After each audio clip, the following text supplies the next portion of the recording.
Are you a skeptic? Do you look at the Old Testament and see things that seem morally indefensible? Great. Let's talk about it honestly. The strongest arguments against Judaism and God often come from a surface-level reading of the Torah, one that flattens history and ignores human experience. But when you dive deep philosophically, morally, and historically, Judaism presents a surprisingly coherent and reality-aligned framework. Today, we're tackling three of the toughest objections: Amalek, the Canaanite Wars, and slavery. First, Amalek. In Deuteronomy and 1 Samuel, God commands the complete destruction of an entire nation.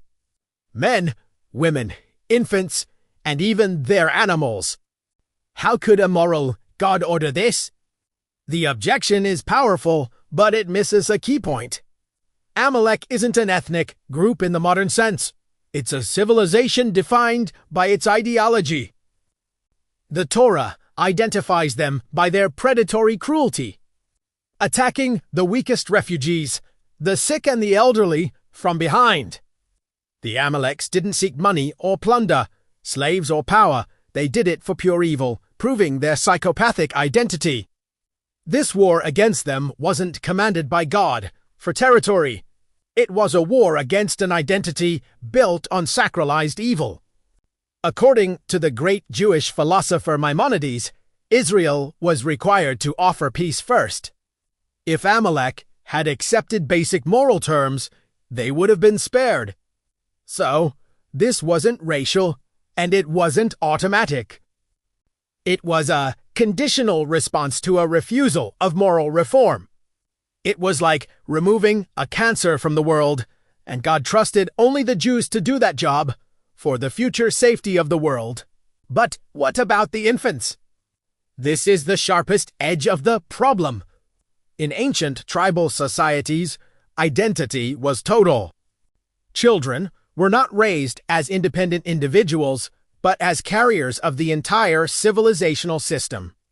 If that system is built on celebrating cruelty, allowing it to regenerate means allowing more systemic violence in the future. The Torah makes a radical claim: some societies can become so deeply embedded in evil that dismantling the entire structure is the only way to prevent greater future suffering. Even infants that are not yet able to fully adapt their parents' bad behavior. Still, the energy from generations of evil gets transmitted to the child from the hormones of his mother, and from subconscious adoption on the earliest days of the child's life. It's an uncomfortable idea, but it's not necessarily morally incoherent. A modern parallel might be the Allied resolve to completely dismantle Nazi infrastructure to prevent its ideological rebirth. And the animals! In these ancient identity systems, livestock were part of ritual and symbolism. Destroying them was about preventing the economic and ritualistic rebuilding of that specific culture. It was a total civilizational dismantling, not a fit of rage.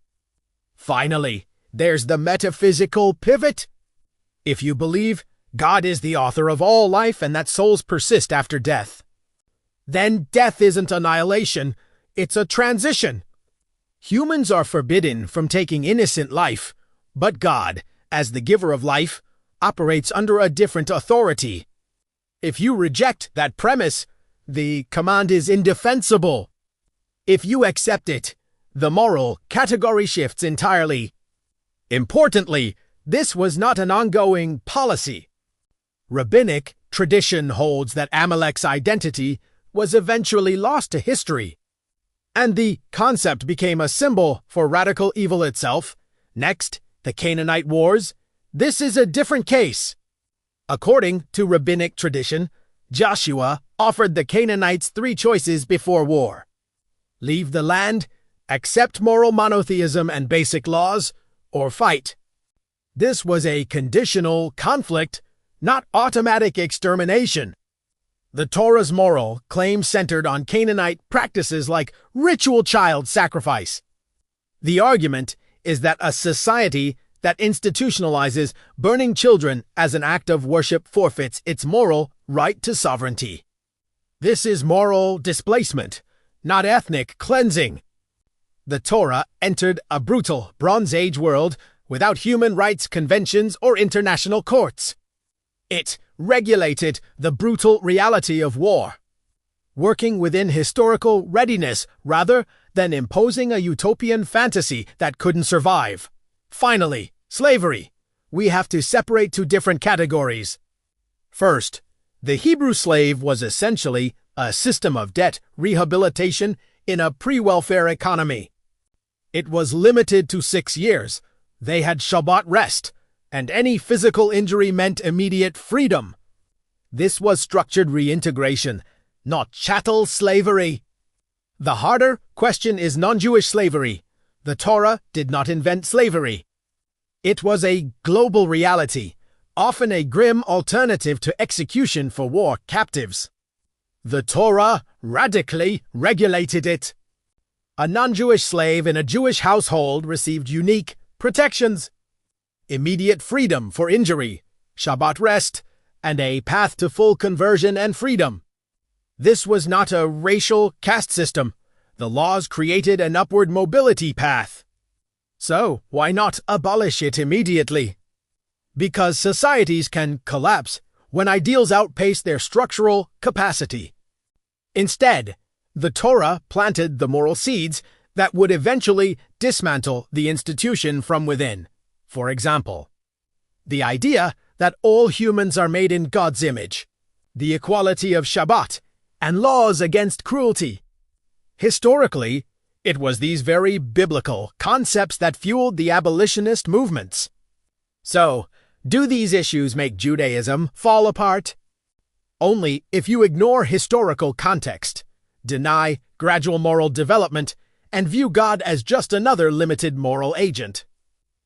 But if you see God as the ultimate source of being, and you recognize that moral elevation unfolds slowly within history, and you accept that radical evil sometimes requires a forceful response, then the framework, while tragic at points, holds together. It's not a sentimental religion. It's a morally serious system designed for the real world. Thanks for watching.